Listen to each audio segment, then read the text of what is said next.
Morning, YouTube. Warble's on a lot here. Just preparing for Sunday, the 18th of August. Outsiders. First Moondog, if it appears, will be a separate broadcast. Time now for Outsiders. I'm Barry Cassidy, and you're not. Quite so. This morning's guests, Ian Hankey is a former Howard government advisor. He now runs a political consultancy. Fatima Measham is a columnist, a consulting editor with Eureka Street. Jack Waterford is a legend of journalism and a commentator. Good morning to you all. Good morning. How are you? Now, I've been attempting to find the words to define, to encapsulate, to bring to life this past work in politics. And now I have bowed to a better man than I. We're better to turn than the encyclopedic expressive capacity of the thick of its Malcolm Tucker. Jesus Christ, see you are a f***ing Omni-Shambles, that's what you are. You're like that coffee machine, you know, from bean to cup, you f*** up. This is greatly amused Ian Hankey. I wonder, Ian, if words of that variety might have been heard in the Prime Minister's office during the past week. Listen,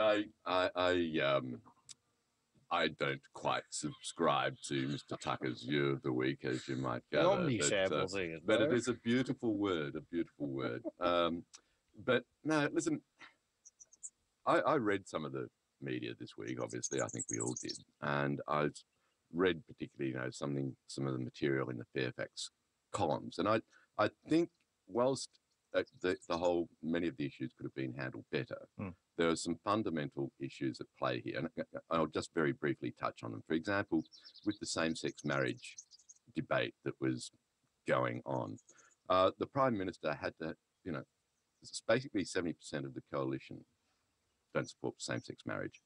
That's basically the situation as it stands at this particular moment. The Prime Minister had to carry the party room. These people have to carry their electorates. The other point is that the coalition went to the last election with a position on same-sex marriage. What many of the commentators are actually saying to the coalition, and in fact braying at the coalition, is to say, change your position, break your promise, break your word. There are precedents for that behaviour. No. But what I'm saying is that this is where the hypocrisy creeps in.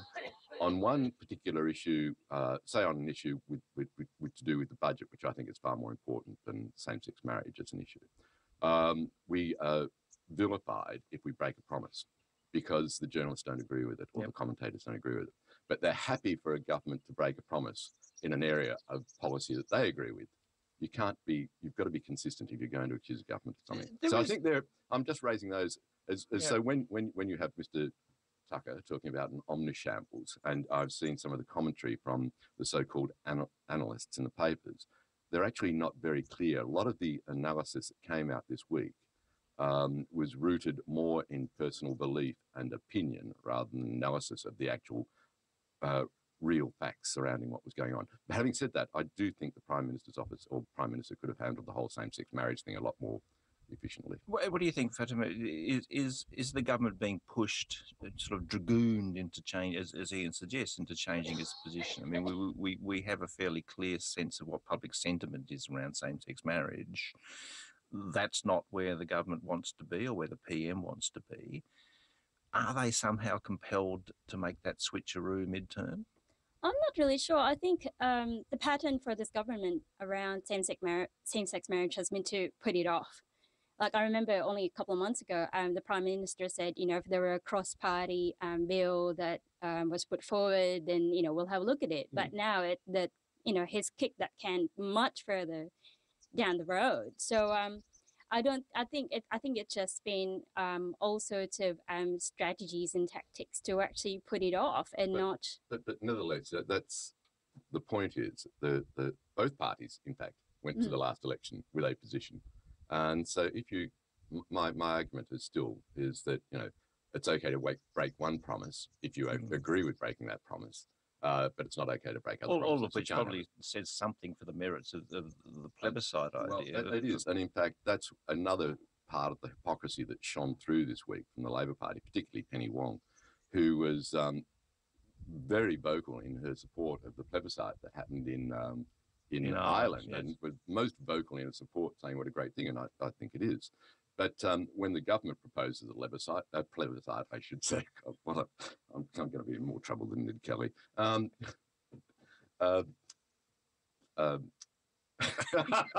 Jack Waterford, would you like to save Ian Hankey from himself? I tend to agree with Ian Hankey, except for one thing. A plebiscite, I think, I think a plebiscite is a fabulous idea, and I don't see why we can't hold one about a month from now. The problem with the government's position is that it's transparently seeking delay, seeking to have the issue avoided. Now, it is quite true that there are a proportion of people in the population, on the opinion polls it's a ever declining one, but who are opposed to same-sex marriage.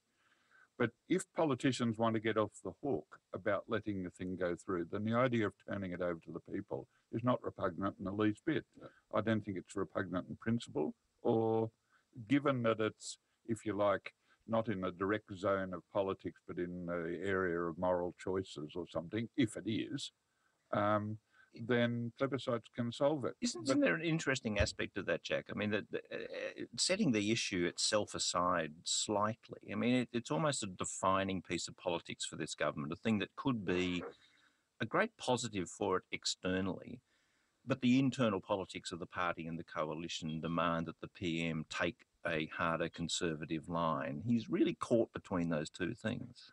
Jonathan, I think that that's the problem. Right at the moment, the Prime Minister is focused on his own immediate survival. He's not even focused on winning an election at some time next year. He's focused on maintaining the support of probably 60% of the backbench of the party. And that is sending him in all sorts of erratic directions and making him, you know, seesaw between positions.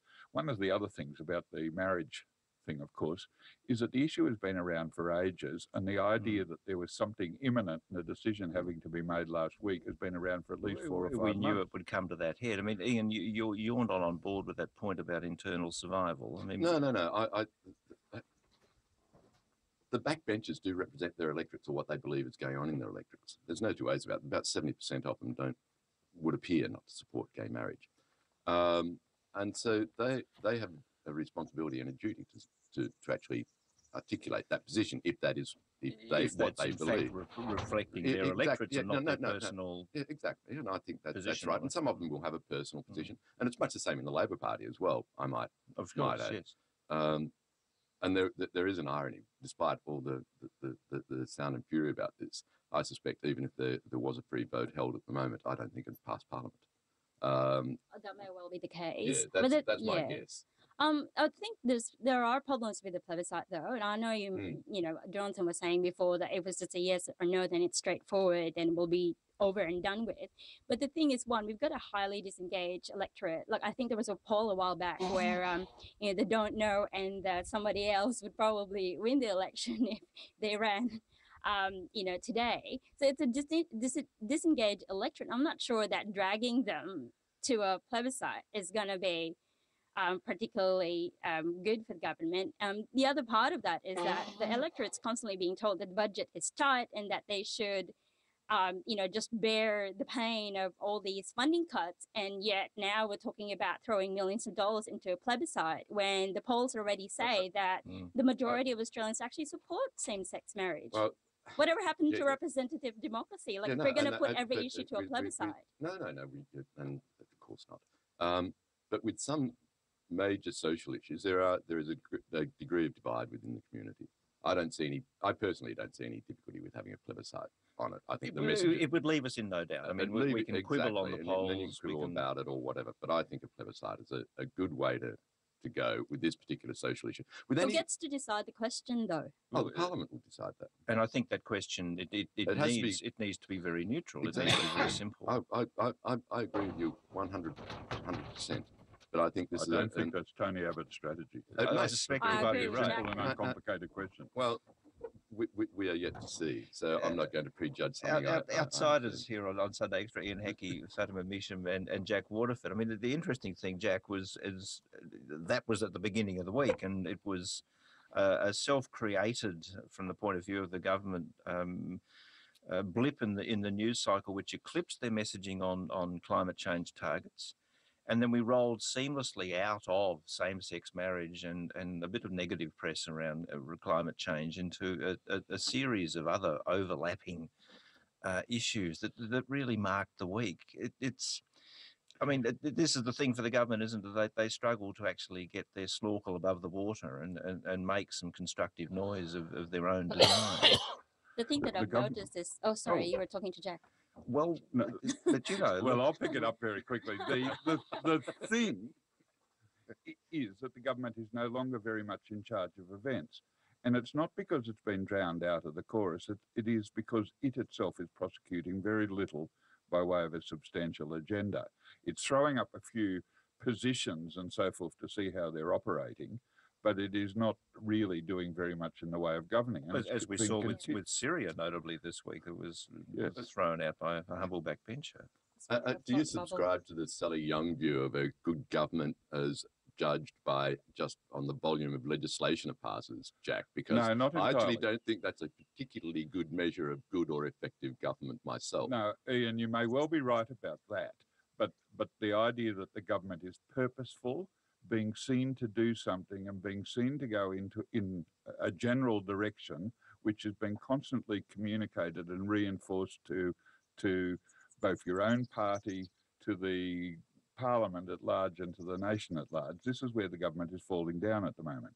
No, Fatima, please. Yeah, I was going to say, what I find interesting too is the number of not just backbenchers but frontbenchers who are speaking to media now, and you know, some of the stashes are public, and I find it interesting because you know there used to be this mystical liberal thing around the code of omerta, you know, like they sought to distinguish themselves from Labor by being disciplined, but now, you know, the adage, loose lips sink ships. It seems now that sinking ships loosen lips. But just quickly, there's a huge degree of hyperbole going around at this moment, this particular week, and I'll just point to one particular columnist from our esteemed business paper, the AFR. I know where this is going. And it is by Laura Tingle. And I was a little gobsmacked to read that she actually said that this government is actually now akin to the Whitlam government. Now, all right, let's just say journalists are allowed a little latitude, but that sort of hyperbole is just nonsense. And that reflects a lot of what the general discussion has been about amongst the so-called commentariat and the so-called analysts. Quick final point, Jack, because you've seen both. Well, I've saw the Whitlam government in operation. Look, the Whitlam government was at times an incredible shambles. It was not going anywhere particularly fast or in any particular direction, but it was at least trying to do something. Yes, absolutely. It was at least trying to do something, as to a degree were also shambles the Rudd and Gillard governments. They fell down very badly in the efforts to get somewhere. The problem with Abbott at the moment, it more reminds me actually of Billy McMahon's government, that it's foundering around going in no particular direction with no particular idea of where it even wants to be. We have to... Jack is becoming in and out. Jack, you're breaking up. We'll try and call you from another location. But sadly, though, that is where we need to. Okay, we will now return with First Moondog.